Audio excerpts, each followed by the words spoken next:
자, 안녕하십니까. 이번 시간에는 청소년 문화와 비행, 그리고 자살에 대해서 간략하게 알아보도록 하겠습니다. 자, 청소년 비행. 참 심각한 문제죠. 아직도, 과거에도 있었습니다만, 아직도 사회적으로 걸핏하면 나오는 게, 매스컴에 나오는 게 이제 비행 청소년 문제 아니겠어요. 그죠? 한번 좀 그런 문제를 우리가 전체적으로 너 나를 떠나서 한번 좀 생각해 볼 필요가 있겠다라는 생각을 우리가 해보고, 오늘은 청소년의 개념, 청소년 문화, 그다음에 비행을 중점적으로 살펴보고 자살에 대해서 한번 살펴보는 시간을 갖겠습니다. 자, 청소년의 개념과 특성, 우리가 이제 그 이전부터 많이 들어왔죠. 청소년의 개념, 특성 이런 것들은. 그래서 간단하게 보면 1904년에 청소년의 개념을 처음 청소년기 해서 미국 심리학자 홀이라는 학자가 처음 썼다고 그래요. 우리나라는 청소년 기본법에서 만 9세에서 24세로 청소년을 규정하고 있다. 상식적으로 알고 계시면 되고, 그 다음에 청소년들이 해야 될 발달과학, 어떤 것들을 해야 되는 이 시기에 신체가 엄청나게 이제 바뀌죠. 그 성인이 되어서 유지되는 수준까지 계속 성장을 한다. 또 이성관계, 여자친구, 남자친구도 이제 형성하게 되고, 정서적으로 부모님한테 독립하는 그런 특성도 있고, 나중에 이제 대학 졸업할 시점쯤 되면 결혼이나 가정 생활을 위한, 미래 설계를 위한 준비까지 하게 되는 거죠. 기본적으로 이제 특성이 성인 수준에 도달하고 등등등등 이런 것들은 지금까지 많이 우리가 들어온 내용들이다. 그래서 그냥 간단하게 짚어보고 넘어가고, 청소년 문화에서 이렇게 보면 언어 문화, 음악 문화, 의상 문화, 옷 입는 것들도 청소년하고 어른들이 다르죠. 춤 문화, 요즘 청소년들은 다 너나 할 것 없이 춤도 잘 추고, 그죠? 성 문화, 사이버 공간에서 이런저런 불건전한 만남을 하는 것도 조금 사회적으로 문제다 이런 얘기를 하죠. 자기 통제력도 어느 정도 있어야 되겠다는 얘기를 하고 있는 겁니다. 이런 것들도 일종의 이제 청소년 성 문화다 이렇게 이해를 하시면 되고, 이런 문제점, 가정의 환경 때문에 문제가 되고, 또 학교 환경에서 문제가 되고, 또 사회 환경 때문에 문제가 되기도 합니다. 이거는 가정 탓이다, 학교 탓이다, 사회 환경 탓이다 이렇게 무슨 탓을 하기 전에 우리가 서로 주변에서 관심을 가지고 비행이 일상화되지 않도록 서로 노력을 해야 될 필요가 있겠다라는 거죠. 자꾸 탓한다고 해서 뭐가 해결이 된다는 건 좀 아니지 않냐 이런 생각을 해보게 됩니다. 자, 그러든 저러든 어쨌든 청소년들은 이런저런 상황에서 다양한 이유들로 비행을 저지르게 되더라라는 겁니다. 그런 비행을 비슷한 유형끼리 묶어서 설명하는 게 일종의 이제 하나의 이론이다 이렇게 볼 수가 있는데, 청소년 비행을 설명하는 이론들을 간략하게 보면 대부분 청소년 비행 그 원인을 따져보면 가정이다 이렇게 이제 학자들은 얘기를 합니다. 먼저 비행 하위 문화론이라는 게 있어요. 비행 하위 문화. 코헨이라는 학자가 주장을 하는데, 하여튼 욕구 불만이 많다. 그래서 주류 문화에 대한 저항, 반항하려는 반문화 과정에서 비행을 하더라. 이게 이제 비행 하위 문화론입니다. 또 차별 접촉 이론이라는 게 있습니다. 차별 접촉 이론. 아직 청소년들은 완전한 성인이 아니기 때문에 어떤 사람하고 접촉을 많이 하느냐에 따라서 생활 속에서 그쪽으로 닮아간다라는 겁니다. 그래서 이제 우리가 학교 다닐 때, 간단하게 얘기하면 학교 다닐 때 학구적 성향을 가진 학생과 친하게 지나게 되면 그러면 나도 학구적 학생이 되기 쉽고 비행을 저지르는 친구와 친해지면 나도 비행 청소년이 되기 쉽다라는 겁니다. 이게 이제 차별 접촉 이론이라는 거예요. 그 다음에 기회구조론이라는 이론이 있는데 요거는 클로드와 오린이라는 학자가 주장했던 이 기회구조론은 뭐냐면 처음에는 내가 정상적으로 열심히 노력해서 뭐 학업 성취도 좀 높이 올려가려고 애를 쓰고 선생님 말씀 잘 들으려고 하는데 내 딴에는 열심히 노력을 했는데 결과가 좋지 않더라라는 거. 그러면 내가 결과가 나쁜 이유가 우리 집의 가정 배경이 부모님의 가정 배경 수준이 떨어져서 소위 말하는 사회경제적 지위가 낮아서 내가 성공을 하기가 힘들고 학업 성취도를 높이기가 힘들구나 라는 인식이 형성이 되면 비행을 한다는 겁니다. 노력을 안 한다라는 거죠. 이제 그런 경우들은 매스컴에서 간혹 나오죠. 자, 그 다음에 하청계급 문화론이라는 게 있어요. 어떤 학자는 하청계급의 문화적 특성은 정해져 있다라는 거죠. 하청계급의 관심의 초점은 어디에 어떤 부분에 관심이 많냐. 사고 치는 거, 트러블. 그다음에 거칠게 행동하거나 영악하거나 아주 스릴 있는 거, 자극적인 거. 하다가 조금 해보고 안 되니까 안 되는구나. 타고난 운명이네. 또 뭐 아마 한두 번쯤 다 부모님한테 성장 과정에서 얘기를 해보셨을 겁니다. 자율, 오토노미. 내가 알아서 한다. 그러면 내가 알아서 엄마는 신경 쓰지 마라.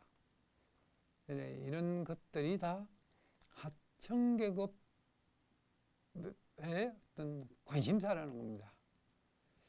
그래서 비행, 생각대로 모든 게 안 되면 비행을 한다 이런 얘기고, 그 다음에 사회 유대이론이라는 게 있는데 이 사회 유대이론은 뭐냐, 유대가 말 그대로 이제 다른 말로는 사회 통제이론 이렇게 얘기를 하는 겁니다. 표현이 다르지 내용은 같은 의미라고 보시면 되고, 내가 부모님하고의 관계가 워낙 가까우면 그 애착, 그 부모 자녀 간의 신뢰를 깨트리기 힘들기 때문에 비행을 하고 싶어도 참는다 그 말입니다. 유대가 강하면 비행을 안 한다라는 거죠. 그 다음에 전념, 애착, 전념, 관여, 신념 뭐 이런 요인들 다 같은 얘기예요. 비슷한 요인들이다. 내가 나는 절대로 나쁜 짓은 안 한다라는 철학적 의지가 강하면 나쁜 짓도 안 한다는 거죠.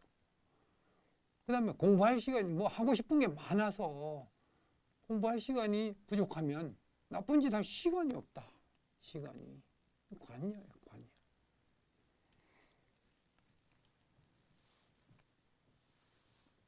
그 다음에 이런 어떤 유대이론과 조금 유형을 달리하는 게 이제 중화이론이라는 게 있습니다. 중화이론. 이 중화이론은 뭐냐면 내가 이미 죄를 졌는데 사회적 내가 나쁜 짓을 하는 행위가 사회적 통제가 약화되면 금방 한번 해치울까? 그러면 나쁜 짓을 한다는 겁니다. 간헐적이고 일시적인 비행을 한다는 거예요. 그래서 잡혔다.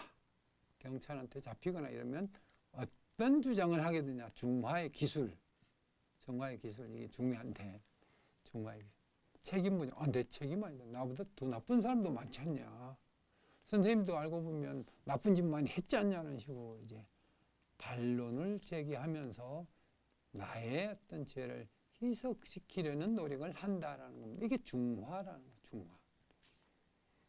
나는 저 친구를 잘 모르는데 내가 어떻게 저 친구를 때리겠냐. 때리지 않았다라는 거죠. 말빼하는 거. 또 이제 충성심을 통한 회피 이런 경우는 뭘 말하냐면 조직의 형님이 시켜서 할 수 없이 했다. 그래도 내가 한 거죠, 내가. 그럼 내 죄가 줄어드나요? 그게 아니라는 거죠. 이제 그런 부분들. 이게 중화이론이다. 중화이론. 자, 그 다음에 사회학습이론이라는 게 있습니다. 사회학습이론. 이건 뭐냐? TV에서 보통 보면 모방과 모델링에 의해서 학습이 되는 것인데 TV나 영화에서 범죄 영화를 상영을 하거나 프로를 보면 아, 저렇게 하면 되겠구나. 그러면 그걸 보고 배운다는 거예요. 보고 배운다. 그 다음에 낙인이론 뭐 많이 앞에서도 말씀드렸지만 찍힌다라는 거죠. 찍지 말라는 겁니다. 그러니까 찍지 마라. 자, 그 다음에 마지막으로 사회 해체론이라는 게 있습니다. 특정 지역이 흔히 뭐 옛날 뉴욕에서의 설렘가 이런 얘기를 많이 이제 그런 식으로 표현을 했는데 한마디로 얘기하면 도둑놈 소굴이다 뭐 이렇게 표현할 수 있는 거죠. 다 할아버지부터 손주까지 다 도둑놈이고 나쁜 범죄를 자연스럽게 한다라는 겁니다. 그래서 그 지역 자체를 아예 신도시 개발을 하든가 해서 사회를 해체시켜야 된다. 이게 이제 사회 해체론이에요. 물론 단점도 있습니다. 단점도 몇 가지 구체적으로 살펴보시면 되고. 자, 그 다음에 이런 비행 뒤에 나타나는 게 뭐냐? 자살입니다. 자살. 이게 자살, 요즘 한국 사회 인구도 자꾸만 줄어드는데 자살은 진짜 하면 안 되는 거죠. 어떻게 보면. 자, 자살의 동기, 개인적 상황이나 사회적 상황이 있어요. 학교에서 간혹, 지금도 간혹 나오죠. 학교에서 따돌림 당하거나 학교 폭력을 당한 친구들이 갑자기 아파트에서 뛰어내리는 경우를 지금도 간혹 매스컴을 통해서 나타나게 된다. 이거 학교 교육에서 아주 심각한 문제죠. 미리미리 예방을 해야 될 필요가 있고, 이런 자살의 유형을 우리가 설명할 때 사회학적 접근이나 심리학적 접근, 또 사회 심리를 통한 어떤 통합적 접근 이렇게 얘기를 하는데 이게 생각처럼 그렇게 해결이 쉽지가 않다라는 거죠. 사회학적 접근에서 에밀 디렉갱이 과거부터 얘기했던 이기적 자살, 이타적 자살, 아노미적 자살, 아노미 했잖아요, 그죠? 왜 숙명론적 자살 이렇게 이제 구분을 하고 심리학적 접근으로 가보면 이제 요즘 많이 얘기하는 게 우울증 자살 아니에요? 우울증 자살. 한국 사회 요즘 우울증이 크게 이제 뭐 어떻게 보면 뭐 휩쓴다 이렇게 표현하는 게 뭐 적절한지 모르겠는데 하여튼 문제고. 그 다음에 충동 자살이 있어요. 충동 자살. 이런 부분들을 이제 뭐 기본 개념을 이해하시면 되고, 자살 예방 대책은 지금까지 뭐 자살률이 조금씩 떨어졌으면 그냥 대책이 효과가 있다 이렇게 볼 수가 있는데 이 자살률이 별로 잘 떨어지지 않는다는 거죠. 조사 결과에 따른 약간씩 차이는 있지만, 그래서 지금 아직까지도 한국 사회의 어떤 자살의 문제는 심각한 문제다. 우리가 그걸 심각하게 인식을 해야지 그냥 뉴스에서 한번 스쳐 지나가는 걸로 단순하게 생각하고 넘어가면 좀 곤란하다라는 겁니다.